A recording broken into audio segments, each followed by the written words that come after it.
Jesus girl. Jesus girl.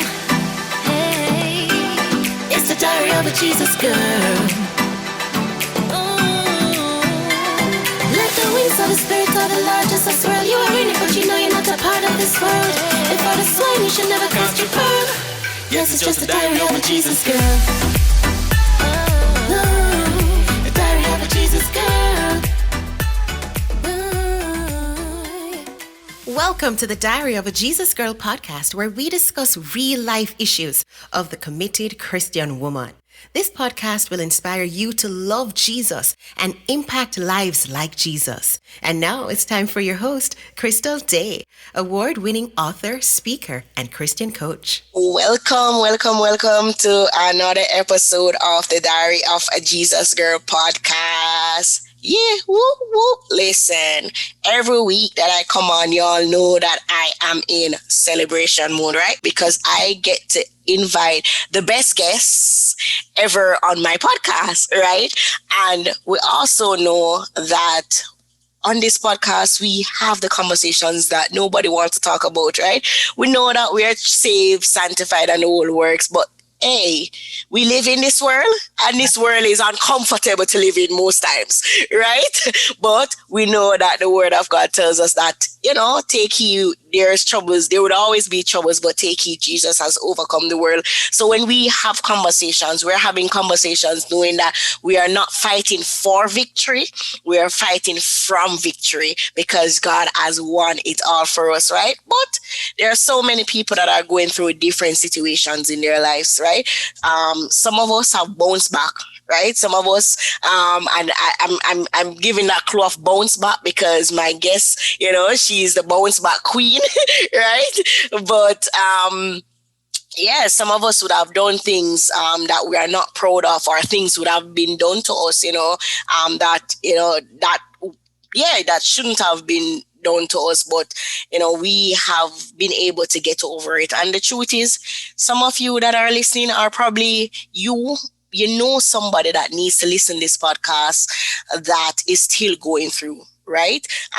They're still going through. So on this week's podcast, we're going to have that conversation about abuse. Yeah.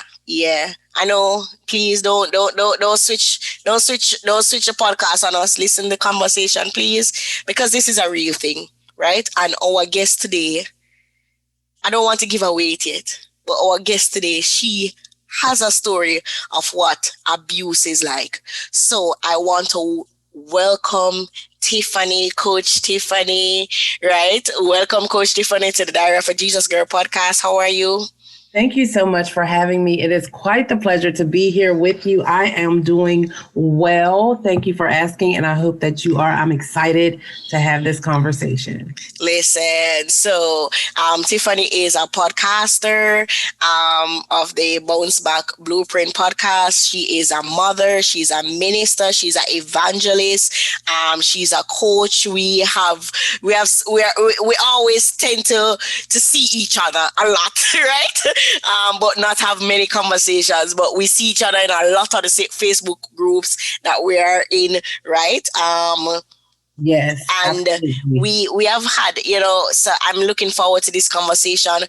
So just a little bit of our bio, because you guys know that we don't like to, I want you to go and follow her on Instagram, go and follow her on Listener Podcast, go on her website and know more about her. But, Tiffany is definitely, she's a wife, she's a mother, she's a woman of faith, right? She's an award-winning author, sought-after speaker, and also a survivor, right? But Tiffany, before we get into the abuse aspect, right? On our podcast, we always start our conversation with a conversion story. So tell us, right? Tell us a little bit about yourself, and also tell us, how did you come to Christ? You're born in a church, you grew up, tell us a little bit about your conversion story. Okay. So, yes, like you said, I'm Tiffany Huff-Strothers. I am affectionately known as the Bounce Back Guide. And I, very similarly to Crystal, am a woman after God's own heart who helps and coaches women through not only the writing and selling of their stories, but also embracing their stories and understanding that, as the word says, all things work together for the good of God. And so I help women really get the clarity around the power of their stories and gain the courage to share them, be it in book form or otherwise. A little bit about my background. So I grew up in a what would have been considered the quote unquote American dream household. My parents were married. I was the youngest of three children. My father was both an entrepreneur and a certified plumber. My mom stayed at home and took care of us. And then crack came. And my dad ended up addicted to drugs. My mom started struggling with mental health issues. My sister was a teenage mom. My brother started getting into like gangs and trouble. And then there was me. And while my parents were married and when everything was good, we went to church every Sunday. We went to Bible study, the summer programs with the vacation Bible school and all of those things. But when things started to get rocky and my parents separated and, my dad was having his challenges and my mom was struggling really hard to care for us, and church was not always the consistent thing that went on. And so while I had roots in church, I had roots in Christ and the word, because my dad was sure to teach us that, sometimes we go astray. And so I had seasons of being with God and then not being with God off and on through high school and college. And I would say that even though I made a decision to be rebaptized as a preteen, it wasn't until I endured the abuse and had a shift in everything that I had my first encounter with God as an adult that really shifted everything. Well. So you mentioned, you like many of us would have known about this God factor and being exposed to God in some ways. But then something happened to, either draw us back to Him or to have a new encounter with Him. What would you say for you, like, for somebody? I want you to think about, what was going on in your life that led you back to this, oh, I had an encounter with Jesus. What was going on in your life? Okay, so like you started out saying, my very first relationship was a long-term relationship, and we got together just before our senior years of high school. And we both fell very hard for one another, like head over head in love, like the kind of love where you can't even concentrate in class because you see his head on the teacher's body, like all you can think about is him. Lord, girl, I remember those feelings. Like you continue. Yes. So we were together, like I said, from the summer before our senior year, and it worked while it worked. For me, I was addicted to achievement. From a little girl, my parents always told me, as long as you work hard and, make good grades, you'll be successful. And because there were so many things going on in our family dynamic, I really only got undivided attention when I achieved something, when I brought home good grades, or when I got an award, or I was being recognized. And so I became addicted to achievement. And so in this relationship, even though I started to get red flags, and what I like to say now were more like red sheets, red billboards, I was addicted to achieving. And so I was committed to my own detriment to making this relationship work, because there was nothing that I had attempted to do that didn't turn to gold. And so why did this relationship have to be the exception? So when I saw a red flag or when something did go wrong, I would always think, well, maybe if I worked harder, or maybe if I tried another strategy, well, maybe, I always took the responsibility to fix it and work harder and do better. But of course, on the other side of it, I know that I cannot fix or change another person, right? A relationship takes two people. And so I would say that it started out very innocent, like, oh, he love you so much. He always calling you. Oh, he always want to be with you. Like he's so in love, and it's cute until it's not. And so it started with stalker-like behaviors, constantly calling, constantly wanting to keep tabs on you, constantly making accusations, right? So that psychological and emotional abuse before it became physical.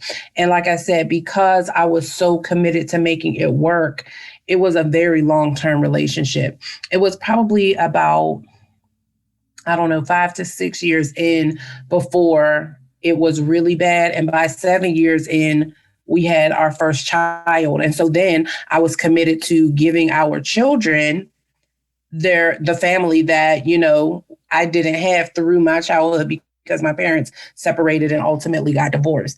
And so after we had our second child, well, just before we had our second child, it got to the point where I was just like, okay, like I can't keep doing this.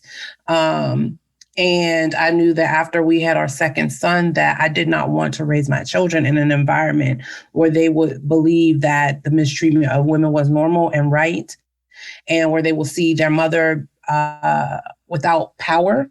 And so I decided that I had had enough. Now, this, like I said, we at this juncture had about 7 or 8 years in young love, right? So this was a very challenging situation, but it was also a very, very tumultuous situation.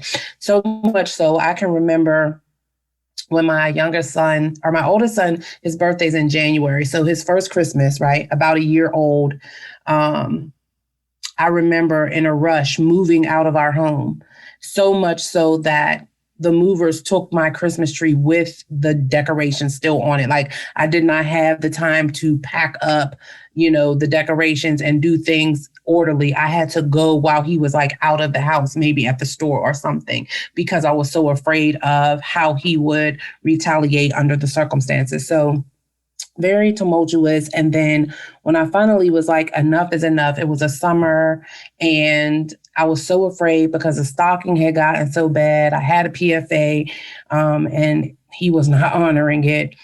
And I ended up staying with a friend for like a whole month. And my children and I were like living out of book bags. And I just got tired. And I was like, you know what? I'm done with this. I'm going home. Like I'm paying for this place. My children and I deserve to be in our space. My boys deserve to be at home with their toys and be able to be comfortable in their beds. And I'm not going to live in fear. And so I went home, and the first weekend that I was home, he came to my house and climbed in the window.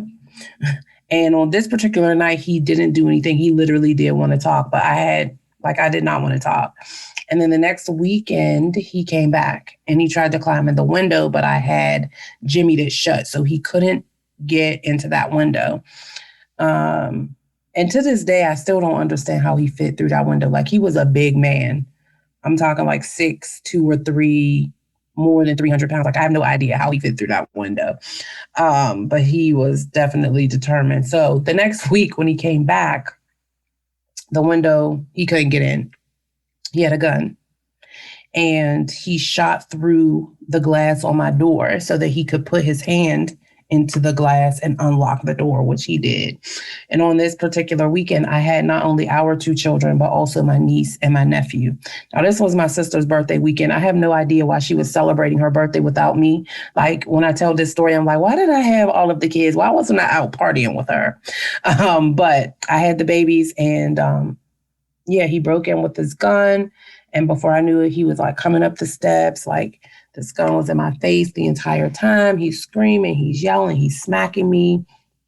And he pushed me down onto the bed, and he's just belligerent, just like hysterical and like just smacking me all in the face. But the entire time, this gun is resting on the ridge of my nose, just between my eyes.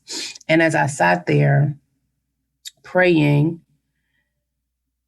what I realized is that people don't lie in those movies when they say their lives flash before their eyes, because my life was flashing before my eyes.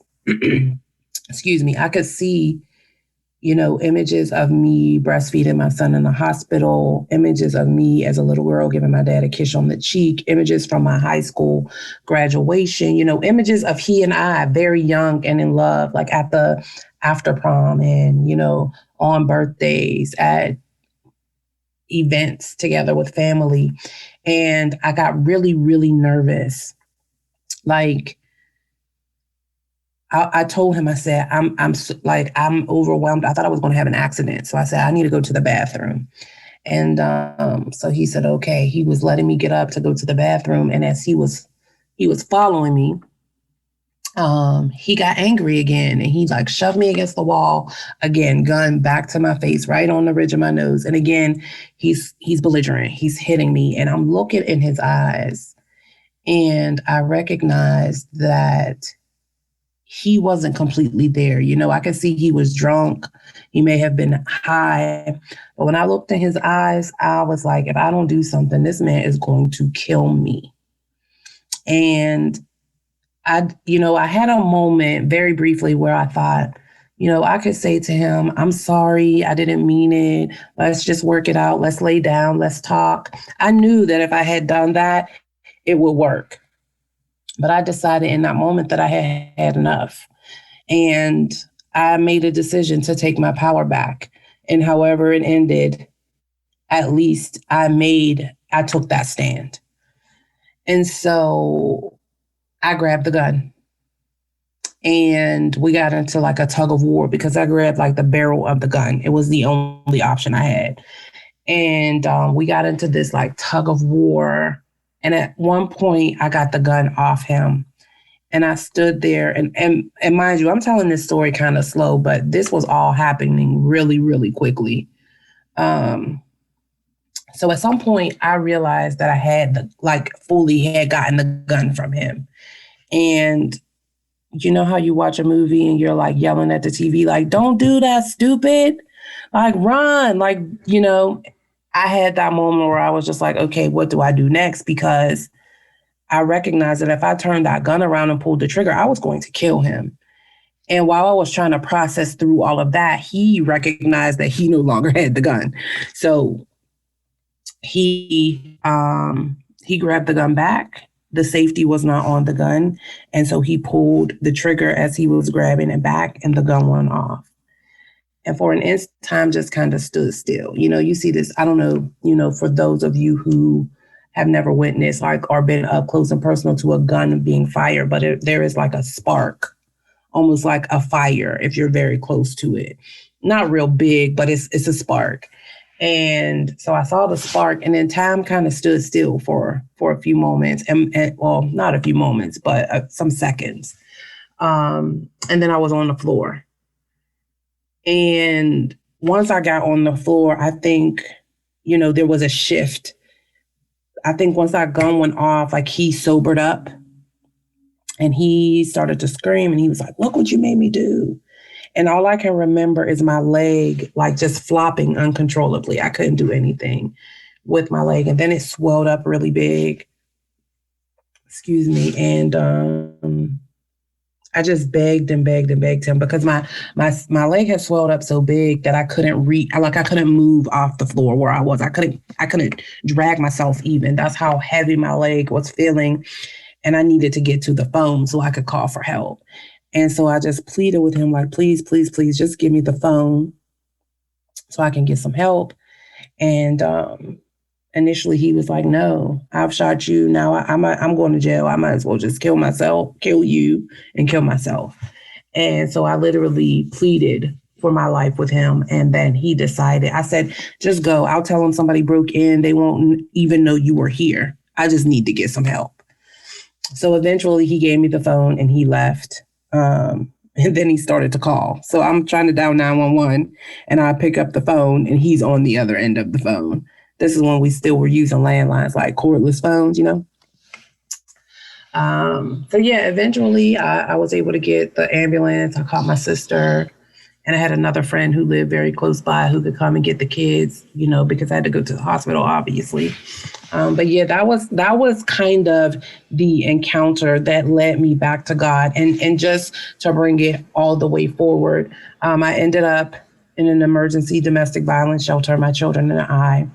And then, of course, after I got out of the hospital, and then I couldn't find a job. I felt like people had seen me on the news because I was on the news. I felt like people had seen me on the news and there was a stigma attached to what happened to me. And so my father suggested that I take some time away. And so I had a minivan at the time and I packed myself and my children up and we moved to North Carolina where I had an uncle. And that is where I went to this church. And it was a church completely different than anything I'd ever experienced. It had a white pastor. I did not go to a church with a white pastor ever in my life. But I was invited there by somebody who was going to the other church I was attending. And I went to a Bible study. And I know this sounds so cliche, but this church was completely different, Crystal, than any church I had ever been to. This church had a campus. Like you went to the church and there was like a complete building for the youth ministry, a complete building for a school.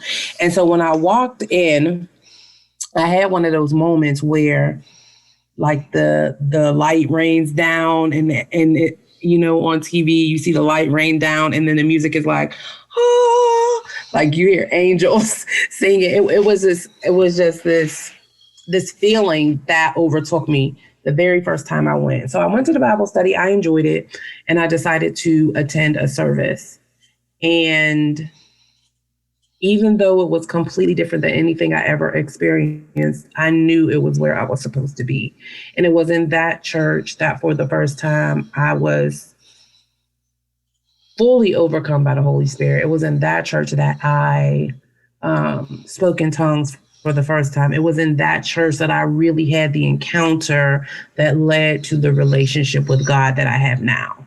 All right, listen, like I've been wanting to come in and interrupt the conversation to ask you some questions, but I've been so speechless. Like, I'm like, okay, like, Krista, what's the next question? Because like, it's almost like I'm watching a movie. Yeah. And I'm trying to picture, you know, oh my God. So let's kind of backtrack a little. Sure. So as you mentioned, I want us to get, because I want you to, like, as you're talking, I'm picturing you writing this down in your diary, right? And just kind of thinking about it, probably asking yourself what went wrong, you know, how did it get to here? But even before we get to that night, you mentioned there were some tendencies that you saw in him, but you kind of, you know, it's just love kind of thing. This was somebody that you would have known from high school, right? You did the prom experience with, you know, the prom experience with. I know reading your bio, you were the first person in your family that went to college. You know, you got a scholarship. You know, you are you're growing in the corporate ladder. You know, you are a woman that is going after your dreams. And, you know, so like, you know, like sometimes people hear the abuse story is like, there's a stigma against women abuse. Oh, you know, why did she sit so long and take it and all of that? Or she didn't see the signs, you know, and sometimes, you know, like you said, like it didn't seem that serious, you know, like like it's supposed to. So I want you to kind of, I'm sure you have had this conversation a lot of times regarding domestic violence and stuff. So I just want you to kind of talk to some of us that, you know, people that have had stigma, or this is something new to them. Like, what would you say to us? But also I want you to talk to somebody that probably is in that situation, or probably don't reach so far, but, you know, what are some of the things that you would say to look out for? So I would say to the people who think about the stigma and who, you know, the first question always is, why did she stay? Why didn't she leave? And I think the response to that question is different for everybody. You know, sometimes people stay in abusive relationships because of the financial dependence, right? Sometimes it is a security thing. It could be an esteem thing and belief that that is as good as it gets. A lot of times it is also a model behavior. So if I grew up, this was not my story, but if I grew up in a home where my father beat my mother, then I would not think there was anything abnormal about that. So there are a lot of reasons why people stay. But for me, like I said, it was this idea that I could make this work.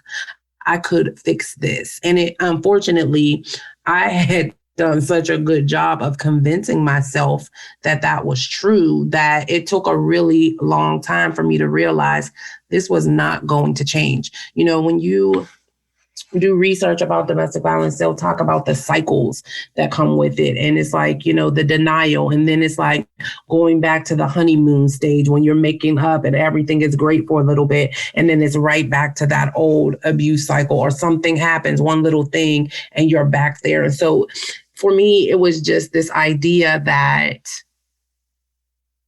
you know, we could make it work, you know. And also it was, for a very long time, if I can be honest with myself and with you, it was that I didn't know it then. But again, in hindsight, I recognized I loved him more than I loved myself.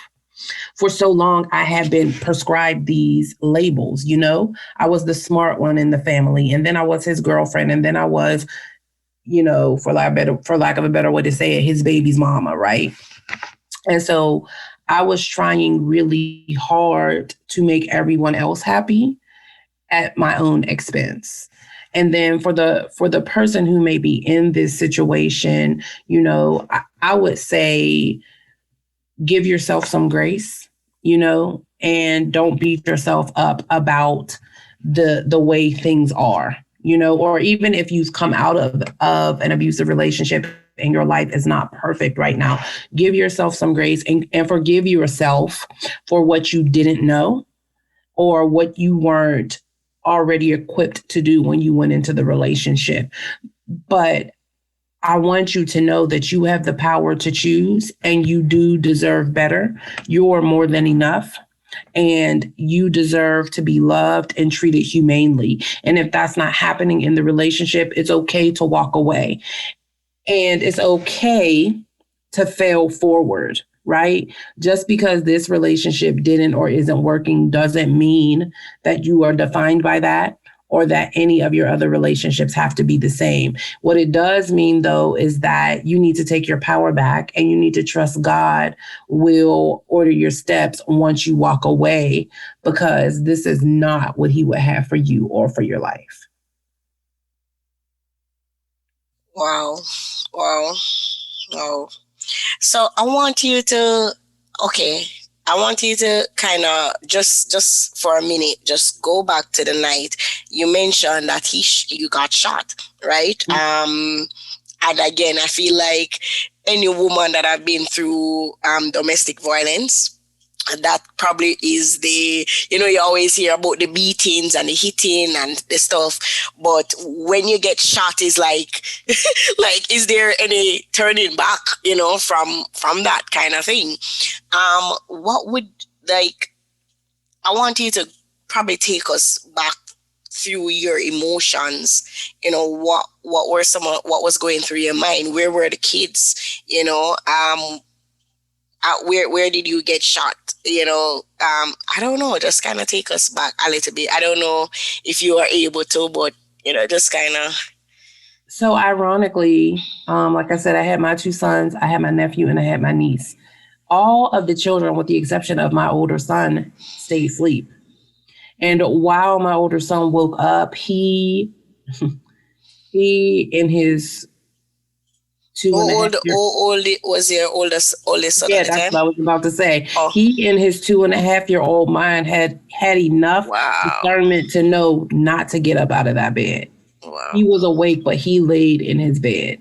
So I was shot in my leg. The bullet, there was no blood because the bullet hit my femur and shattered the bullet shattered and my femur shattered, which is why I fell to the ground, because there was nothing to bear my weight on that leg because that main bone shattered. And so I had to have 2 surgeries, and I now have a metal rod in my leg in place of my femur. And in the moment that I realized that I was on the floor and I had been shot, I think the main feeling I was feeling was panic, especially because he was threatening to do more. But at the same time, Crystal, if I'm honest, I knew that I was leaving up out of that house. I knew that wasn't the end. And so that's why I was just like very calmly pleading with him to leave. But once the ambulance came and I was en route to the hospital, I was just more or less like, I cannot believe this is my life. You know, the news was outside of my house. He didn't get arrested right away. So I was in the hospital under an alias name. And it was overwhelming, I'll be honest. And like I said, I had to have 2 surgeries. I endured a lot in the hospital. And so I had a morphine drip. I had one of those things where you could push the button ever so often and it would release the medicine. And I spent a lot of time while I was in the hospital asleep from that medicine because I just didn't want to deal. You know, I had plenty of company. I had family that would bring me food. I didn't have an appetite. I really didn't have a desire to talk to anybody. I didn't want the pity parties. I just wanted it to be over, really. I wanted to sleep through it. And so that I did a whole lot of sleeping in the hospital. I was just exhausted mentally, emotionally. It was just very overwhelming. But let me be honest now. Where was God? What was going through your mind? God, why did you let this happen to me? Did you ever had any anger towards God about this? Did you ever, what was like your attitude towards God at this time? I'll be honest. While I was in the hospital, I didn't really have time to process any of that because everything was happening very fast. And like I said, I was maximizing my use of that medicine because it was putting me to sleep. Once I got out of the hospital, and at this time I was 25 years old, 26 maybe. No, I was 26 years old. I left the hospital with a walker. Okay. At which point my baby was 10 months old, so he could not walk. And so that was when I started to feel the anger, because what am I supposed to do as a mother with an infant when I can't walk myself? I couldn't carry him. Even when I moved from the walker to crutches, I still couldn't carry my baby. And once I got to the point where I learned to drive with my left foot because I got shot in my dominant leg. So I learned to drive with my left foot. But even then, the work that it would take, Crystal, for me to take my children to daycare, say, I would have to hop to the car, literally like dragging my youngest son because he couldn't walk. And I needed to hold on to my crutches so I wouldn't fall down. Then I would have to hold on to the car and almost like alley-oop him into the van with my strength while I held on, strap him in. My older son was able to, help me a little bit. He could put his own seatbelt on. He could put his brother's seatbelt on once I got him in. So just getting into the car was work. And so, yes, I can tell you there would be days when I would get into that van just after putting my kids in the van and getting my own seatbelt on, and I would cry because I would be exhausted, and I would be pissed because I was exhausted. I would be pissed because these little things that seem so easy and simplistic I was struggling with. And there would be moments where it would take me back to exactly what you said. Why did I let this happen? Why did I end up in this situation? What is God going to do? Like, what is my life? But I couldn't stay there. I had stuff to do. I had to move forward. So I definitely had those moments, and I definitely had struggles. But I knew that I couldn't stay in them. So usually I would have those moments in the bathtub or in the bathroom or like in the shower because I would be alone. I didn't have to worry about my son saying, "What's wrong, Mom? Are you okay, Mom?" I did a lot of that grieving, if you will, in the shower or at nighttime after the boys were asleep. All right. So take us forward. Now you are an evangelist, minister, coach, author, doing a podcast, doing amazing things. How did you bounce back from that? Like, I want some practical things because here's what I want. So somebody that's listening, your story might not be sexual domestic violence. It could be you were sexually molested, or probably you did an abortion, or probably not something so dramatic. It could just be you lost your job, or you can't find a good job, or you have been into relationships, like whatever your story is, your pain story, because our pain story looks different, right? How can somebody practically bounce back? I know you have a bounce back formula that you teach your clients and stuff, but take us back, because I know that there are so many women that would allow that defining moment to define them for the rest of their lives, right? Yeah. Whether they hate men, or whether they continue to blame Jesus forever, or, it could be anything. I don't know. Like, take us. So I want to say, like you said, even whether or not you've dealt with domestic violence or not, we've all had setbacks. And this was exacerbated for me because at the time because of everything that happened, I ended up financially distraught, right? So I ended up filing bankruptcy that year. I was overweight. I didn't have a job. I didn't have anywhere to live. So I was at the lowest of low in all areas of my life. Hold on. No, Tiffany, hold on. So along with being shot by your children's father, your son, one is almost 3, the other is 10 months. Almost one. No, you can't walk. You are now out of a job. No, you had to file bankruptcy. No, I'm sure, and let's be real, this is what life is, right? We get some hard blows. Jesus, where are you? What, but you are saying you have bounced back. You got through it. So talk to us. So, what I have to say is likely not what anybody wants to hear, because when we think about a bounce back blueprint, and especially when you're at the lowest of the low, you're so overwhelmed with the need to fix everything, to rebuild everything, that it's overwhelming to decide where to start, right?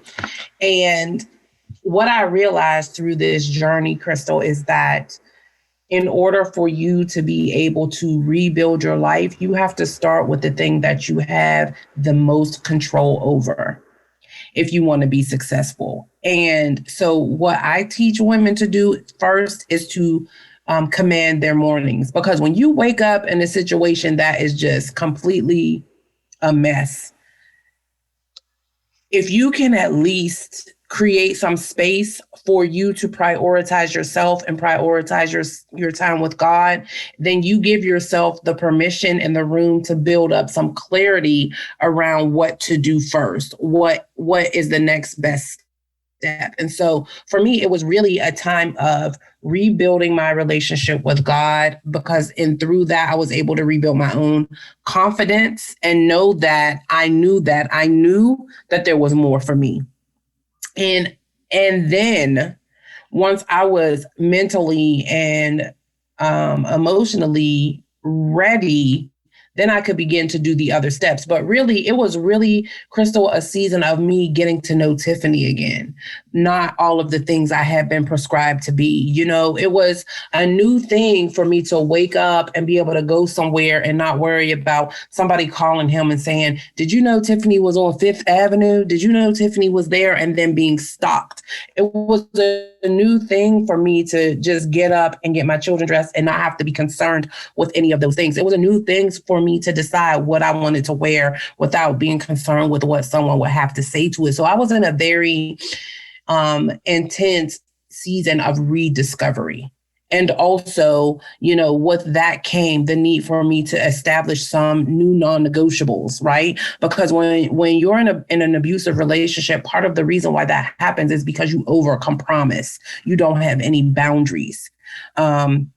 or you have boundaries and that person is pushing past them. So I really needed to do the work of, establishing those non-negotiables and those boundaries and recreating in collaboration with God, let me be clear, recreating the vision for my life and getting aligned with what it was going to take for me to bring that vision to fruition.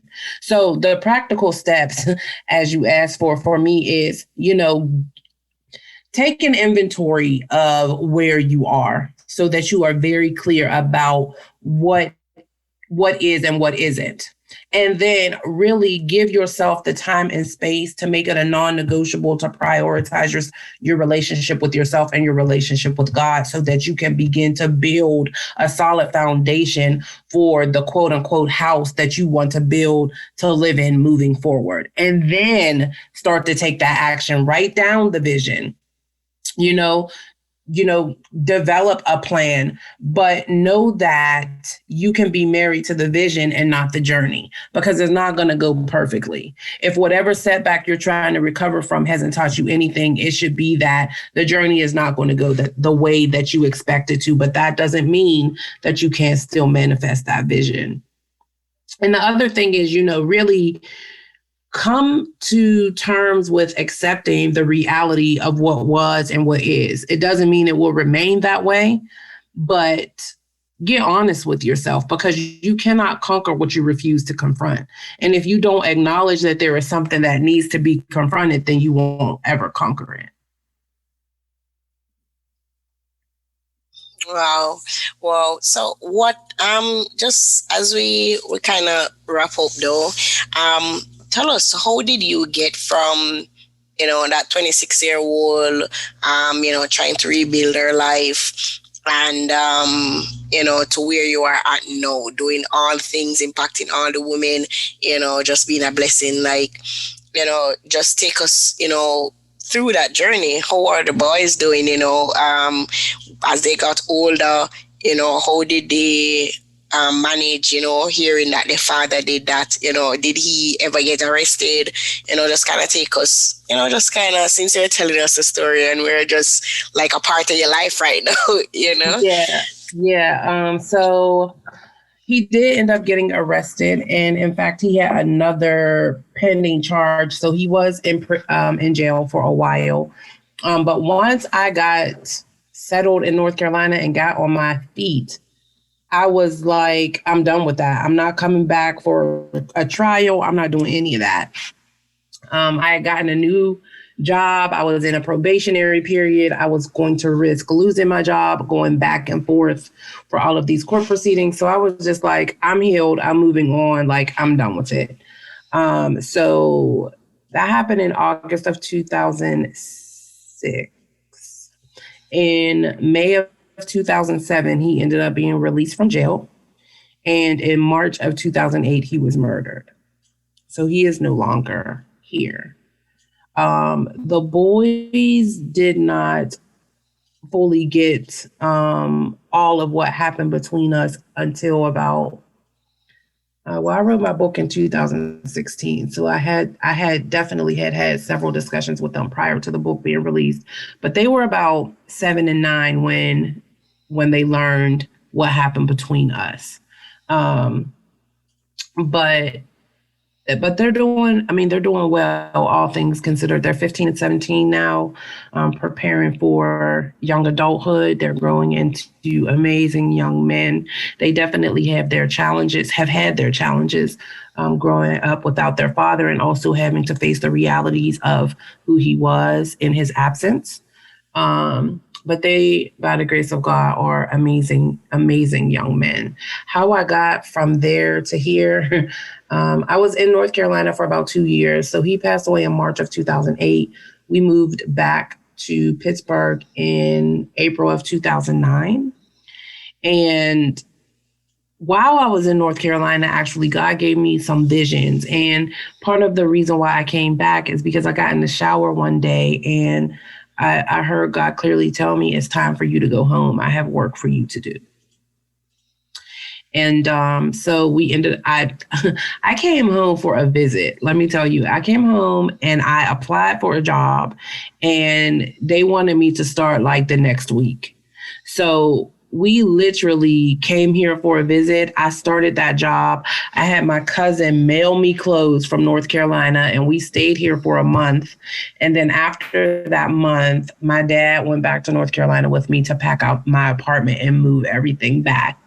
And honestly, Crystal, how I got from there to here, once I came back home, it was one leap of faith after another. And I want your listeners to hear me say that. You know, when somebody says a leap of faith, we think about it being this like real big thing. Like I took a leap of faith and I quit my job. But before that leap of faith, there are others that precede it. You know, a leap of faith is deciding to open your mouth and speak up about something when God says, say this.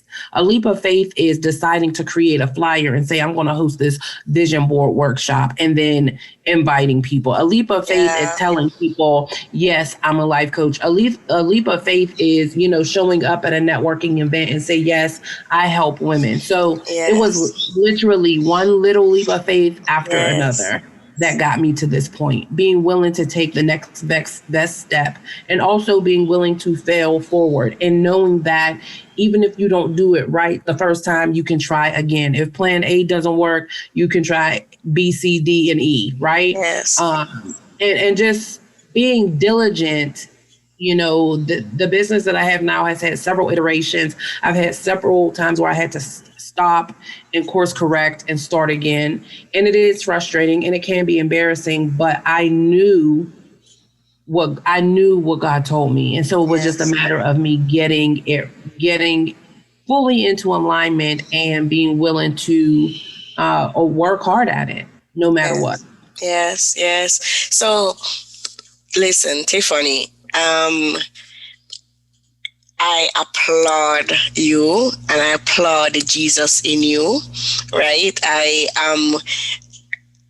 love your story because I always tell people that there's no wrong reason to come to Christ, but no matter what you have been through, Christ can make beauty out of the ashes that we have been through, right? And you could have stayed years in the victim, the victim mentality. I have to walk with iron in my leg, or no, I have to this and now I have to do that. But instead, you have been able to turn what's supposedly to be, this painful moment into such a purposeful movement, right? Purposeful movement of going out there and being a blessing to women and, interviewing women, other women on your podcast and, just building a platform of sharing. And I applaud you, and I know my listeners applaud you too. And I just want to based on something that Tiffany has said, some things that she has said, 3 things that I believe I want us to keep in mind as Jesus girls, right? 1, just remind yourself that everyone has been through something. Everyone is going through something, right? But you don't have to be defined by what you have been through or what you are going through. Choose to allow Christ to be the identity. Choose to allow Christ to make, whatever situation you have been through, beautiful and purposeful, and, turn that mess into a message. Secondly, she mentioned you have to take command of your mornings, but you take command of your life. Nobody has done anything to you that you can't bounce back from, right? Nobody can do anything because you are a victor in Christ. So no matter how, listen, I'm sure Tiffany and I could spend, another hour talking about trying to build a business, right? Yes. Oh my and God. the pivot and the failures and sometimes people just get caught up in the wins that we have on social media. But believe me, sometimes for that one win, we probably would have gotten 10 losses. Ooh, right? 100 to get to that one win. So don't be jealous. Don't be, just cheer us on, right? And the final thing that I would just kind of say is, based on what she would have shared, is just find the courage to be a blessing to others, even in your own situation. Find the courage to be a blessing to others. Listen, when you start serving others, the joy that you get. And the freedom. Wow. Listen. So, Tiffany, tell us how the listeners can connect with you. Again, today our conversation is bouncing back after domestic violence, right? I want you to share this episode with somebody. I want you to leave a review on, YouTube or on Apple Podcasts or, on social media. We need to cheer on each other. We need to cheer each other on. Ladies, we have to cheer each other on. So, Tiffany. Yes, you can connect with me on social media. Excuse me, on all platforms. I am at the Tiffany Huff. And also, wherever you are listening to Diary of a Jesus Girl, you can also listen to the Bounce Back Blueprint podcast. I would love to hear your feedback and get a review about that. And my website is tiffanyhuffexperience.com. And there you can find out about how we can work together and how I might be able to support you on your journey to bouncing back. And Crystal, I just have to say again, thank you very much for sharing your space with me. Thank you for being willing and diligent in creating a safe space to talk about the things that nobody else wants to talk about. And even more importantly, for, just building a community of amazing Jesus girls. God bless you. I appreciate you. So, guys, no, me not normally like me not so quiet. But when I hear stories like these, and I don't feel sorry for her any at all. Like, what I'm doing is celebrating the amazing Jesus girl she is, right? This is what being a Jesus girl is all about, guys. It's not that, I tell you, it's not that we don't have hard days. It's not that because you're a Christian, you're not going to go through pain or you're not going to go through, it's not that. We're not saying that. What we're saying is that, listen, Christ will get you through it, right? Yeah. Choosing him. Guys, listen, choosing Christ will get you through the hardest moments. And believe me, you'll find that it's all worth it. It's all worth it. So I thank you for listening to another episode of the Diary of a Jesus Girl podcast. I'm looking forward to having some more amazing conversation. You all know me. I want to ask the questions nobody wants to ask. I want to get into the, how we are feeling, or women are feeling, what we are going through. But then, yes, I want to be able to point them to the answer. There's no other answer. The world cannot, there's no other answer than Jesus Christ. So, see you next week for another episode of the Diary of a Jesus Girl podcast. God bless you. Diary of a Jesus Girl. Jesus Girl. Hey, it's the Diary of a Jesus Girl.